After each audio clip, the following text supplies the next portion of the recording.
marque ses pieds dans le péché. Et c'est le même Satan encore qui se présente devant Dieu. Mais regarde le fils dont tu te vantais là. Voici ce qu'il est en train de faire. Regarde ton fils Hervé que tu te vantais là. Voici ce qu'il est en train de faire. C'est toujours lui. Ok? Mais ça aurait été au temps de la loi. Dieu nous frappera. Gloire soit rendue à Dieu qui nous a donné le Fils. Okay? Qui est notre avocat. Il est venu en tant que Fils de l'homme. Ça là, on verra ça un autre jour. Il est le Fils de David. Il est le Fils de l'homme. Et il est le Fils de Dieu. Donc, c'est trois fonctions différentes exercées par la même personne, le Seigneur Jésus-Christ. Le Fils de David, parce qu'il est roi, selon la réalité de David. Ok? Le Fils de l'homme, c'est parce qu'il est prophète, ou plus que prophète, parce que Dieu appelle ses prophètes par le Fils de l'homme. Il appelle Ézéchiel, Fils de l'homme. Donc, il était prophète et plus que prophète. Le Fils de Dieu, c'est parce qu'il est le Saint-Esprit. Donc aujourd'hui, il est notre avocat à travers le Saint-Esprit. Puisque, comme j'ai expliqué hier, puisque la loi nous condamne dans tous les sens, à cause de ce que nous avons fait dans nos vies, et à cause de ce que nous continuons à faire, et à cause de ce que nous ferons plus tard, la loi déclare déjà que nous sommes condamnés. Et le persécuteur se tient devant Dieu pour nous accuser. C'est son travail. Donc le procureur, c'est son travail de veiller à ce que la loi soit appliquée. Il est payé pour ça.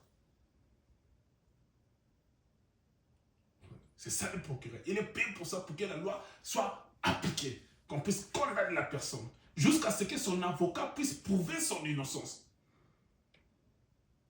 Mais gloire soit rendue à Dieu que notre avocat a la connaissance de toutes les jurisprudences depuis Éden jusqu'à présent. Parce que par la loi, il ne peut pas nous sauver. Par l'obéissance, il ne peut pas nous sauver. Il n'y a aucune loi qui nous donne le droit d'être sauvés. Donc tout ce qui peut lui permettre de nous sauver, c'est la grâce. Je n'entends pas des amens. C'est parce que je parle ici de vos saluts, je parle aussi de mon salut, de votre salut. À travers le Seigneur Jésus-Christ. Normalement, ça devrait bouger le cœur. Moi, quand j'écoute la prédication ici, quand il parle de mystère, parce que vous dormez dernièrement, vous étiez à Montréal. Les 31, j'étais là à jubiler, à crier, j'étais en train d'écouter mes prédications. Parce que je vois que Dieu m'a sauvé, alors que je ne mérite rien. Il m'a aimé. Il m'a choisi. Il m'a sauvé. Moi, homme né dans le péché, conçu dans l'iniquité, venant au monde, commençant déjà à mentir, parfois colérique. Vous voyez? Mais il a vu tout cet état-là, d'un homme dans la boue, destiné à l'enfer, destiné pour aller à l'enfer. Vous voyez? Il a ramassé. Il a dit non, tu n'es pas comme ça. Les royaumes des cieux, c'est une promesse extraordinaire. Le jugement de Dieu, il n'y a pas de recours. Ici, sur les tribunaux terrestres, s'il y a des recours, il y a des recours, on peut te dire que non, on déclare que non, tu es condamné à mort, mais tu attends toujours pour faire un recours. Donc tu peux aller voir ton avocat pour chercher à justifier ton innocence. Si les 30 jours là passent, dépassent pas, on t'envoie en prison. Jusqu'à ce que tu prouves ton innocence. Mais tel que nous sommes là, il y a des caméras invisibles qui sont en train de filmer nos actes, même dans les moindres détails. Dans le jour du jugement, un écran apparaîtra et ça va faire défiler notre vie. On est dans les maisons, il n'y a aucune caméra ici visible. Mais dans l'image, ce sont des dimensions. Je crois que les ondes, c'est la 3e dimension, je crois. Donc il y a des photons ici. Hein, ce qui permet à ce que nous puissions voir les images qui sont de l'autre côté. Donc tel que nous sommes là, il y a des images qui sont en train de traverser. Vous voyez? Donc et ça, ce mur-là, c'est un obstacle pour nous qui vivons dans cette dimension. Mais ce n'est pas un obstacle pour des ondes, comme des ondes sonores. Ce n'est pas un obstacle pour la chaleur. C'est un obstacle pour l'autre là, la matière. Oui. Mais ce n'est pas un obstacle pour les ondes. Oui. Donc, tel que nous sommes là dans une autre dimension, il y a des ondes, il y a des images qui sont en train de circuler là. Donc, il y a des caméras qui sont en train de filmer nos actions, de telle sorte que le jour du jugement, notre vie sera défilée devant nous. Donc, on ne peut jamais, en aucun cas, prouver notre innocence devant Dieu. Parce qu'on est coupable. Et il n'y a pas de recours devant le tribunal de Dieu. Si la personne est condamnée, il n'y a pas de question que non, je vais faire un recours. Non, il n'y en a pas. Ici même, quand on conduit, si un policier, tu commets une erreur, un policier t'arrête, il te donne une contravention et il te dit, monsieur, vous avez 15 jours pour aller contester. Il n'y a pas de contestation. Tu vas contester, on est en train de voir ce que tu es en train de commettre. Personne n'a fait ça à ta place. Et c'est une question de la destinée éternelle. C'est une question du royaume de Dieu. C'est quelque chose qui doit interpeller les consciences de chaque individu sur terre. C'est ça le souci de l'homme. C'est la raison pour laquelle l'homme cherche toujours à savoir qu'est-ce qui va lui arriver après sa mort. Parce que sa propre conscience lui témoigne que non, cette vie-là, ce sera un jour, mais qu'est-ce qui va lui devenir, qu'est-ce qui va devenir après sa mort? Donc, au-delà de cette vie, il y a quelque chose d'autre. Et à la recherche de cet inconnu qu'il ne maîtrise pas, il va aller se faire lui-même des dieux. Raison pour laquelle nous voyons des idolâtries. Il va aller faire lui-même des dieux. Et dans l'espérance que non, après ça, ce Dieu-là a une place quelque part pour lui après sa mort. Parce que son cœur témoigne que dans cette vie-là, après ça, il doit avoir une vie quelque part. C'est comme un voyage, c'est comme si on est venu ici sur terre comme étant des pèlerins. Et qu'on passera, on laissera cette terre. Mais qu'est-ce va devenir? C'est quoi le devenir du lendemain? Qu'est-ce que nous allons devenir si nous quittons cette terre un jour? Vous voyez? Donc, il est question de la destinée éternelle, de la vie éternelle. Où irons-nous? C'est la raison pour laquelle hier je parlais qu'il faut avoir un meilleur avocat qui sera capable de t'acquitter, de faire en sorte que le juge t'acquitte devant ce jour-là. Et ce procès-là, le procès des enfants de Dieu, qui ont le Saint-Esprit, ça se passe lorsqu'ils sont sur terre. Malgré les accusations du procureur, malgré nos défauts, malgré nos démons. Le frère Branham, un jour, lui, il était quelque part, je crois dans un restaurant, une cafétéria comme ça, et il voyait une dame qui était là, maquillée d'une façon bizarre, avec son copain, faisait des amourettes là-bas, tout. Et maintenant, lui, ça l'énervait. Il était tellement en colère avec le comportement de la jeune dame, il commença se plaindre dans son cœur, mais pourquoi Dieu ne peut pas tuer ce genre de personnes, ainsi de suite. Okay. Pourquoi Dieu ne peut pas tuer? Et d'un seul coup, une vision lui est apparue. Il voit comme ça depuis son enfance. Toutefois, quand il péchait, il commettait une erreur, la colère de Dieu venait pour le frapper à mort. Mais il y avait le sang de Christ qui était là au-dessus de lui comme étant un pare-choc, comme étant un bouclier.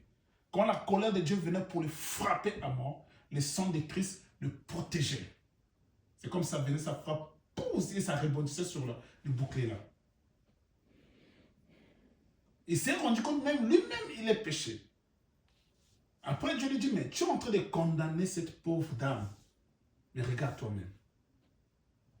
Il s'est mis à pleurer. Il dit, va chez la dame là pour prier pour elle. Et une autre vision est apparue. Cette dame en question, c'était l'enfant d'un pasteur, c'était la fille d'un pasteur. Elle était jeune, lorsqu'elle était jeune, son papa l'emmène à l'église, ainsi de suite. Et après, il y a eu divorce de son père et de sa maman, ainsi de suite. Et jusqu'à ce que la famille n'allait plus bien, elle s'est retrouvée dans la prostitution, elle s'est retrouvée dans l'alcool, elle s'est retrouvée dans la cigarette, jusqu'à ce qu'elle s'est retrouvée ce qu'elle était devenue. Et quand le frère Branham est venu, il s'est excusé auprès de la dame en question. Okay? Et il a parlé de la vision, et la dame en question aussi a commencé à pleurer. Et il a prié pour cette dame-là. La dame-là a donné sa vie à Christ. Oui. Donc, il est question que la personne puisse faire un choix d'un avocat qui sera capable de protéger, de le défendre contre les accusations de Satan. Parce que les accusations de Satan, c'est pour emmener. Satan veut rompre. Il ne veut pas aller seul en enfer. Il veut partir avec le maximum de gens possibles.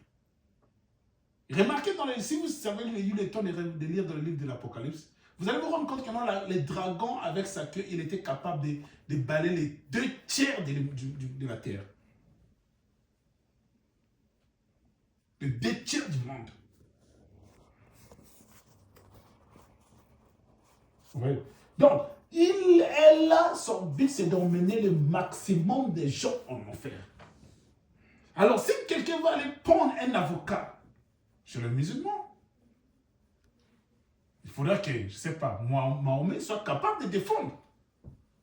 Si quelqu'un va aller prendre un avocat chez le bouddhiste, il faudra que Bouddha soit capable de défendre. Si quelqu'un va aller prendre un avocat chez les hindous là-bas, il faudra que, je ne sais pas, Krishna ou leur Dieu là-bas soit capable de défendre. Oui. Si quelqu'un va aller prendre un avocat ailleurs, ou bien dans ses plaisirs du monde, il faudra que c'est le Dieu de ce monde, de cet âge mauvais, soit capable de le défendre. Mais si quelqu'un va aller prendre un avocat, qui est le Seigneur Jésus-Christ, il est acquitté d'office. Prendre un avocat comme Seigneur, le Seigneur Jésus-Christ, comme avocat, il est juste question de s'abandonner à lui. De donner sa vie au Seigneur Jésus-Christ. Il n'y a pas de moyen.